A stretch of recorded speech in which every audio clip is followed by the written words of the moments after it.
So I lied. I lied when I said, with this channel, I don't really necessarily want to talk about a lot of things. I kind of just want to have a happy space, like my little corner of the internet. And it's because I really do have stuff that I want to talk about. It's not necessarily like politics and everything that's going on in the world. I follow it all. I try not to indulge with strangers on the internet for peace of mind. But these are things that I talk about with my family. I talk about with my spouse and my friends. And I kind of want to keep those conversations like off of the internet and really in community with others. I would like to chat about ever so often how these elements play into our personal being and our sense of peace and our ability to function in the ways that we hold stress.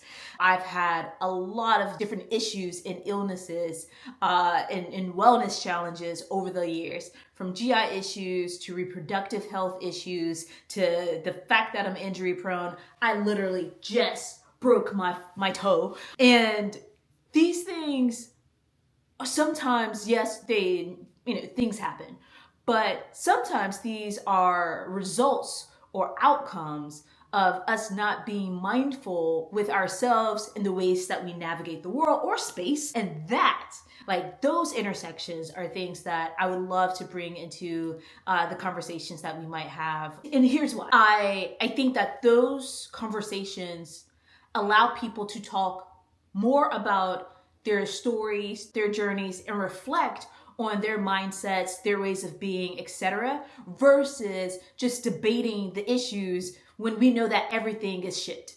And I'd rather not be debating, but more so cultivating space for myself and my loved ones and my friends, and if we become friends, for all of us to be able to wrestle with our own shit so that we are equipped to be better in community and proximity to others, because the challenges that may be hyper local to your community may not be happening out here where I live in New Jersey, And so at the same time, for whatever that circumstance is, we need to make sure that we're equipping ourselves. Some of the ways that I would love to, discuss these intersections. One is through the things that we read and consume. Not necessarily just the headline news and the flavor of the day, but what are folks, with the lived expertise of overcoming challenges, like what do they have to say as a way of guiding us?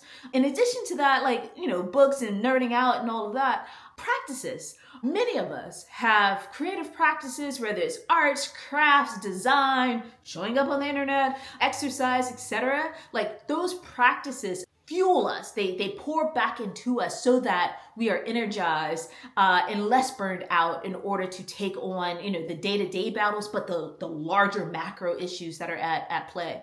And then third, I think is a matter of really thinking about our dispositions and our positioning. Are there ways that we can be more influential in the spaces that we navigate, the networks that we're a part of, the ecosystems, the resources that we, have to our availability in order to be more aligned with mutual aid and support. I don't know where I want to go with all of this, but I wanted to correct myself in saying that I only wanted to hold a happy place to make crafts. Because it is a little bit more than that. Of one, why I even started crafting is for mental stability, is for having something that is not just an outlet, but an outpour of my emotions, my feelings, my thoughts, and placing that energy that sometimes get built up into something else. And yeah, I would love to share from that angle if you welcome that,